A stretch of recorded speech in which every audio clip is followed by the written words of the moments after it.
Hello, be sure to get through the story to the end and in the comments write your opinion, and subscribe to the channel, put a like. I wasn't even looking for anything. Just scrolling through Instagram stories on a quiet Friday night, half watching a rerun of The Office and sipping whiskey out of habit more than anything. Jessica was out with friends, or so she said. Some coworker's birthday. Nothing worth asking questions about. We'd been together almost 4 years. Engaged for 1. Trust was supposed to be a given at this point. But lately, something had been gnawing at me. A flicker in the background of everyday moments. Like something was off but not quite visible yet. Like the moment before a storm when the air shifts, but the sky still looks clear. That's when I saw it. A video clip my cousin Cody had posted. He's not exactly the Instagram influencer type, mostly shares blurry beer photos and his fantasy football rants. But this time, it was a clip from a bowling alley party in St. Paul. Just a few seconds long. Music blaring, people dancing in those ridiculous rental shoes, cheap beer sloshing in red plastic cups. The kind of party where everyone pretends they're having more fun than they are. I almost skipped past it, but some gut instinct told me to watch it again.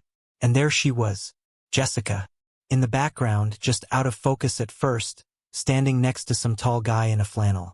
She was laughing, hair tucked behind her ear like she always did when she wanted to feel put together. The lighting wasn't great, and the camera was shaky, but I knew that laugh. I knew that body language. That easy, open smile she only gave when she was fully comfortable. The kind of smile I hadn't seen directed at me in, God, I didn't even know how long. At first, I was just surprised. She hadn't mentioned a bowling alley. She said they were grabbing dinner at some sushi place near the office. I remember because I made a joke about raw fish and corporate people trying to be edgy. She rolled her eyes and told me not to wait up. So why was she at a bowling alley? And then my eyes caught something else. Something that made my stomach drop. Her left hand. Bare. No ring. No shimmer of gold. No sign she'd ever been engaged. I paused the video, rewound, stared. Zoomed in. Watched it again. Her hand came up as she laughed, brushing her hair behind her ear. That hand, her left hand, was empty. My first instinct was denial. Maybe she forgot to wear it. Maybe she took it off to bowl. Some people do that, right? I convinced myself that had to be it. But deep down, I knew better. She wasn't the kind of person to forget something like that. Especially not that ring. I'd spent weeks planning that proposal. Winter trip to Wyoming. Cabin near Grand Teton. I waited for the perfect moment. Just the two of us by a frozen lake. My hands were shaking when I opened the box. Not just from the cold, but from how much it meant. She cried when I asked. Said it was perfect. Said it felt like a movie. That same ring, our ring, was now nowhere to be seen.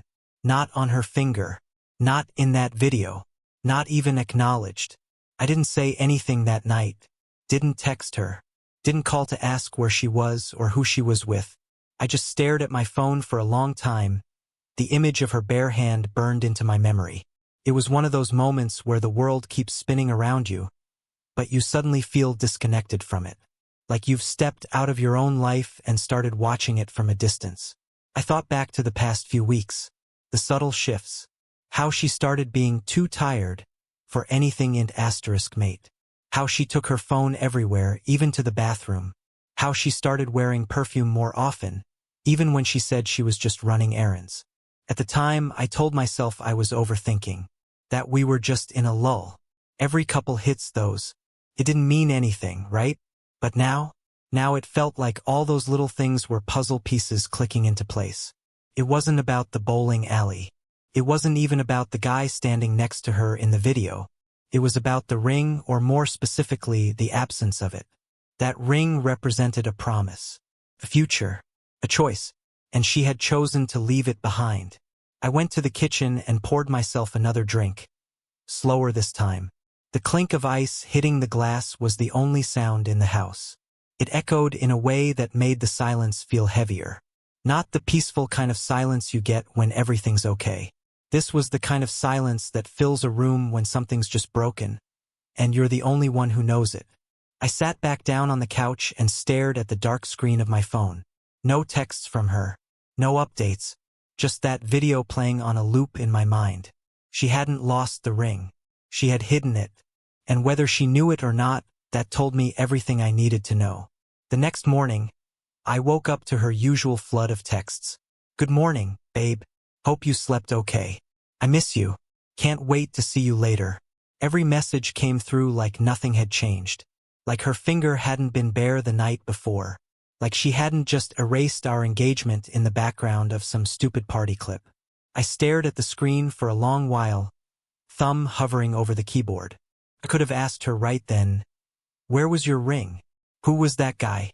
Why didn't you say you were going to a bowling alley? But I didn't. Not because I was afraid. And not because I was trying to let it go. I didn't reply because I had already started thinking about what came next. There's this weird thing that happens when someone betrays your trust in a way you can't unsee. Your brain gets quiet. Not angry. Not loud. Just cold and focused. Like a switch flips and suddenly you're someone else. Someone who sees everything with painful clarity. I remembered Leslie. That might sound strange, but I hadn't thought about her in months. She was our neighbor during the last year of college. Lived across the hall in that old apartment complex with the thin walls and mismatched carpet. Jessica never liked her. She'd never admit it out loud. But I knew. Leslie was the kind of woman who walked into a room and didn't need to say much. She listened more than she talked. But when she spoke, people stopped to hear her. Confident, calm, sharp as hell. The opposite of Jessica's circle of people-pleasers and Instagram curators. I remembered one night years ago when Jessica made a comment about Leslie at dinner. She's just, I don't know. She thinks she's better than everyone. I didn't push it, but it stuck with me. How bothered she seemed by a woman who never did anything wrong. I think Leslie scared her. Not because she was mean or rude, but because she was unbothered, unimpressed. After college, Leslie moved to Chicago and we drifted out of touch. I'd see her on social media every once in a while. She worked at a small book cafe, posted photos of black coffee and paperback stacks, quotes from forgotten poets. Nothing flashy, just real. I pulled up her profile. The most recent post was a picture of Lake Michigan. The water pale blue and choppy, captioned, "Some days feel like endings. Others feel like openings in disguise." It was so her. Honest in a way most people aren't. I sent her a message before I could overthink it. Hey, I know this is kind of out of the blue. Are you free to meet up sometime soon? She replied 2 minutes later. I will be. You okay? That question hit harder than I expected. Just you okay? Not what happened. Not why now. Just an opening. An invitation. I told her I was going to be in Chicago next weekend. She said she'd meet me by the water, near the stretch of lake where Jessica once said she dreamed of owning a condo. The irony wasn't lost on me. I didn't tell Jessica anything about it. She called that night, her voice warm and familiar, asking if I wanted to try that new Thai place. I told her I was busy. She didn't question it, probably because she'd already built her own set of secrets.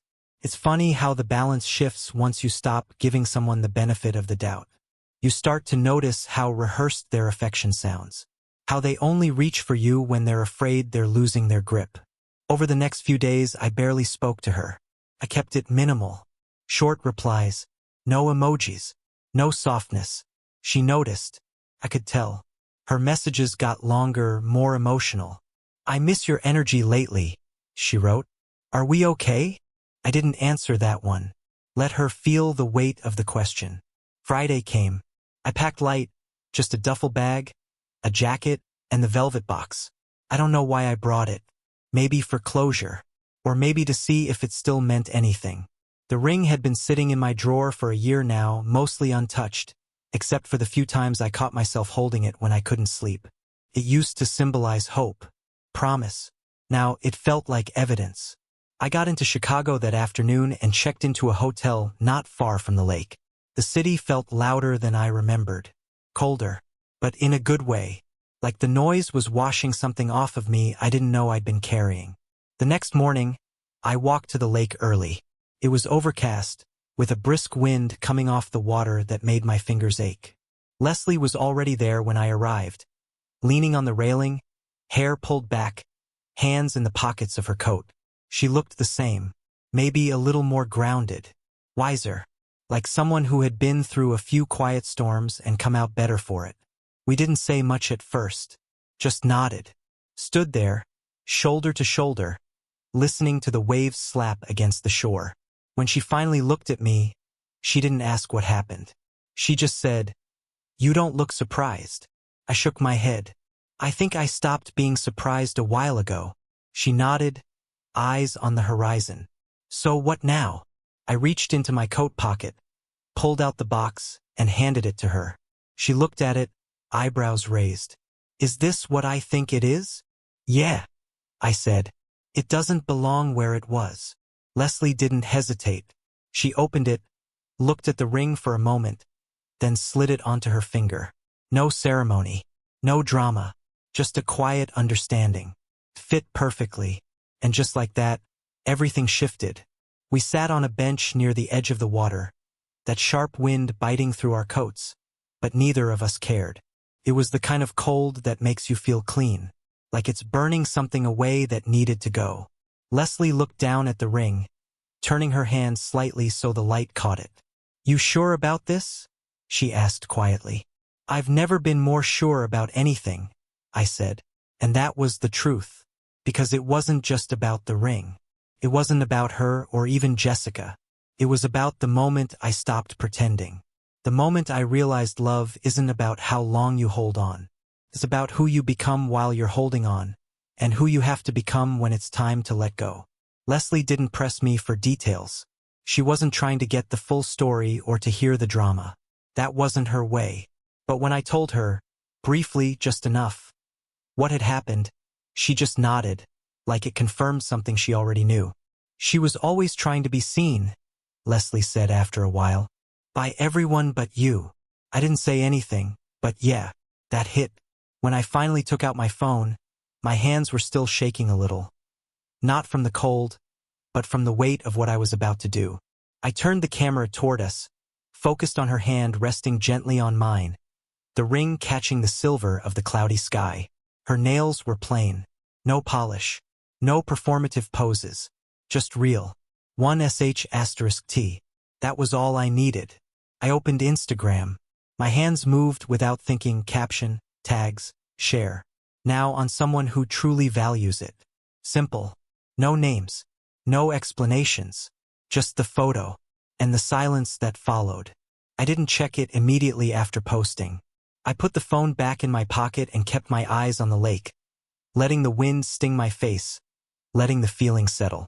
That sense of calm, of control, of finality. It didn't feel like revenge. Felt like truth. Leslie leaned into me a little, resting her head against my shoulder. We didn't say anything more for a long time. She understood what this moment meant, even without the full context. That's why I'd come to her. That's why the ring had ended up on her hand. When I finally checked my phone, the screen was lit up with notifications. Cody had liked the post within 5 minutes. Of course he did. My cousin had never been good at minding his business. Then came the messages. Not from randoms. From people Jessica and I both knew. A friend from her office. Wait. What? A mutual from college? Is that Leslie? One of Jessica's old roommates even commented on the post with a single eyes emoji. And then, of course, Jessica. She'd seen it. I knew she would. She had notifications turned on for everything. She always did. She liked to pretend she didn't care about social media, but she never missed anything. She was the kind of person who watched stories without ever reacting, tracked likes like they were stock prices. She'd once gone silent on me for a day because I hadn't liked a picture of her new haircut fast enough. My phone buzzed with her name not long after. 3 missed calls. 2 texts. "Mark, what is this? Call me. Now." I didn't. She kept going. "Please. I don't understand. What's going on? Why would you do that?" I wanted to answer. I wanted to say, "You took off the ring first. I'm just finishing what you started." But I didn't respond, because she already knew. Leslie glanced at the phone in my hand and raised an eyebrow. "That her?" I nodded. "She gonna blow up your phone all day?" "Probably." She didn't tell me to block her. She didn't tell me what to do. She just sat with me, still and quiet, and let me exist in the decision I'd made. Jessica kept texting throughout the day. Her tone shifted, too. The first few messages were urgent, demanding. Then they softened. Then came the guilt. I made a mistake. Please talk to me. That ring meant something. We can fix this. That last one made me laugh. Softly, bitterly. Fix it? She had no idea it had already been broken. That I had spent the past few months clinging to a version of her that didn't exist anymore. That the woman I had proposed to, the one who cried by that frozen lake, had slowly faded out, replaced by someone who thought hiding a ring was harmless. That small betrayals wouldn't add up, that I wouldn't notice. But I did. She just didn't think I'd do anything about it. That night I stayed in Chicago. Got dinner with Leslie at a quiet little bar where the music was low and no one asked questions. We talked about life. About the strange way people drift apart without noticing. About how sometimes closure doesn't come with a conversation. It comes with action. She wore the ring the whole time. Not to flaunt it. Not for attention. Just because it felt right. I could tell. Before we said goodnight, she took my hand and looked me in the eye. You're stronger than you think, you know? I smiled. Not sure about that. I am, she said. You didn't just walk away. You walked toward something better. I didn't know what was next for me, for her, for any of it. But for the first time in a long time, I wasn't scared of the unknown. Because sometimes the loudest kind of love is the one that doesn't need to be proven. The one that stays steady when everything else unravels. And the loudest kind of truth is silence. By the time I left Chicago, her texts had slowed, but not stopped. They had gone from demanding to panicked, then leveled out into a kind of eerie calm that didn't feel real. The last one I saw before turning off my phone just said, "Can we talk in person? Please." I didn't answer. I didn't block her either. Not because I wanted to hear from her, because I wanted her to sit with that silence. Let it fill the space where my forgiveness used to live.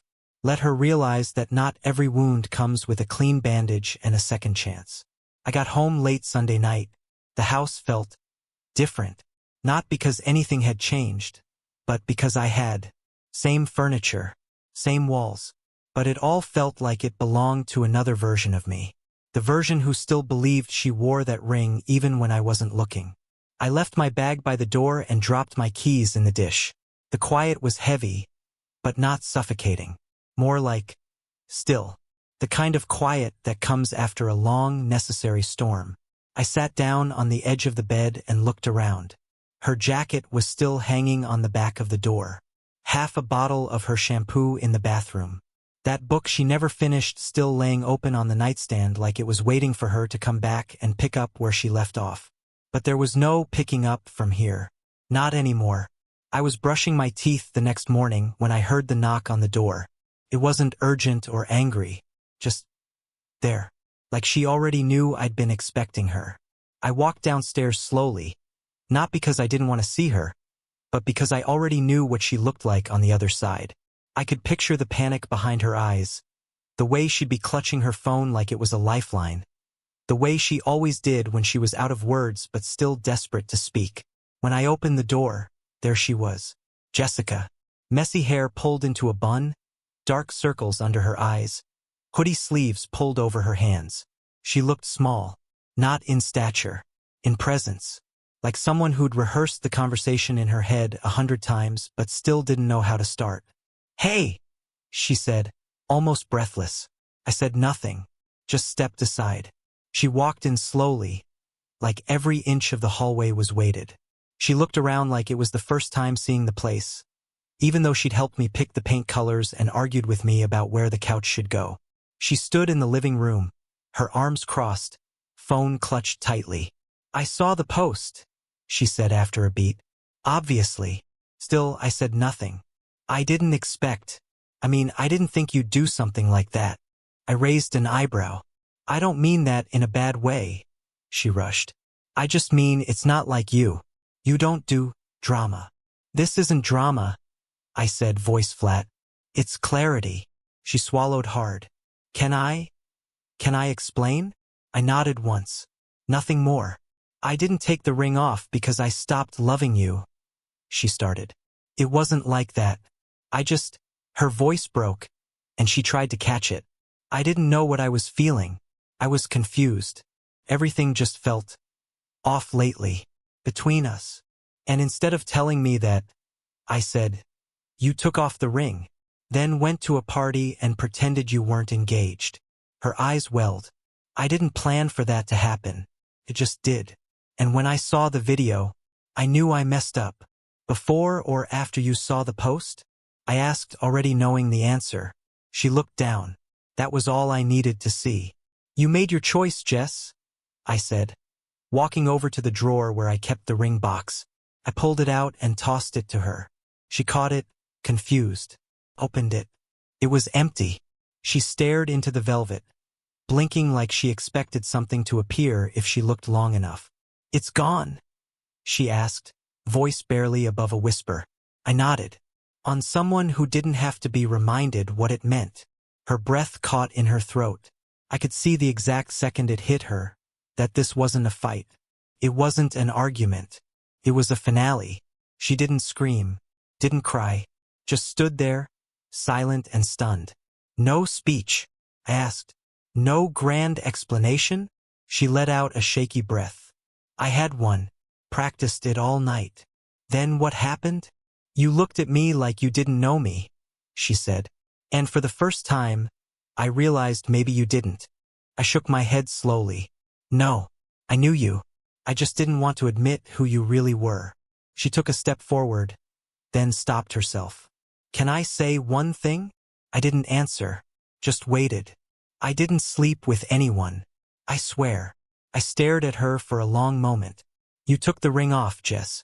You didn't have to sleep with someone to walk away from us. You just had to stop showing up. Her voice cracked. So that's it. That's it. She turned toward the door, holding the empty box like it was something she didn't know how to carry anymore. She didn't slam the door when she left. Didn't beg or threaten or plead. She just walked out with her shoulders slumped. Her phone still in her hand, like maybe she thought she could text her way out of it later. But for the first time since I met her, Jessica had no script to follow. No performance to give. Nothing left to say that hadn't already been swallowed by silence. The days after she left were quiet in a different way. Not heavy, not tense. Just quiet. Like a room after the music stopped and the lights have come up. You see everything clearer. The mess, the scuff marks, the places you missed while pretending everything was fine. I didn't hear from her for a while. Not at first. The silence seemed mutual, but I could feel her hovering, watching from afar. She always did have trouble letting go completely. Then, one morning, the first message came through. It was long, really long, rambling even, full of I'm sorry's and I didn't mean to's and I swear I never stopped loving you. She told me she'd been confused, overwhelmed, scared. Said she didn't even understand her own actions, but she finally saw what she'd done now. And she was sorry. So sorry. I read it, every word, but I didn't respond. The next day, a voicemail. Her voice sounded raw, like she hadn't slept, like she'd rehearsed what to say and still fumbled every line. She talked about therapy, about growing, about learning from her mistakes. Said she'd give anything to go back to the moment I proposed and do it all over again, this time without screwing it up. But that's not how time works. We don't get redos. We just get consequences. And she was living hers. What she never seemed to understand is that people don't fall out of love because of one moment. They fall out of love over time with every small betrayal, every half-truth, every instance where trust is treated like a decoration, something to wear when convenient and hide when it gets in the way. When someone removes their ring, it's not just a finger they're freeing. It's a decision, a quiet declaration, a way of saying, this commitment doesn't serve me right now. She thought no one would notice, that it was harmless, a small thing, but I noticed, and that was enough.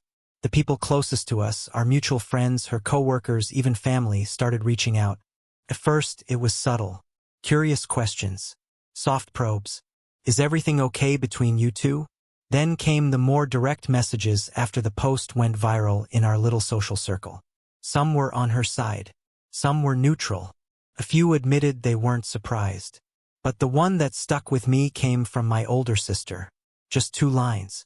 Proud of you. Takes strength to walk away before someone shatters what's left. Yeah. It did. 2 weeks passed. Life didn't change in huge ways, but it felt lighter. I started going out again, not to clubs or parties, but small things. Coffee with friends. A bookshop I hadn't stepped into in years. I even went to a concert alone, just because I wanted to feel something loud and alive. The kind of night that fills your chest instead of hollowing it out. And then, one afternoon, I went back to the cafe where Leslie worked. Not to see her. Not for anything specific. Just for a coffee. Just to breathe. It was warm that day.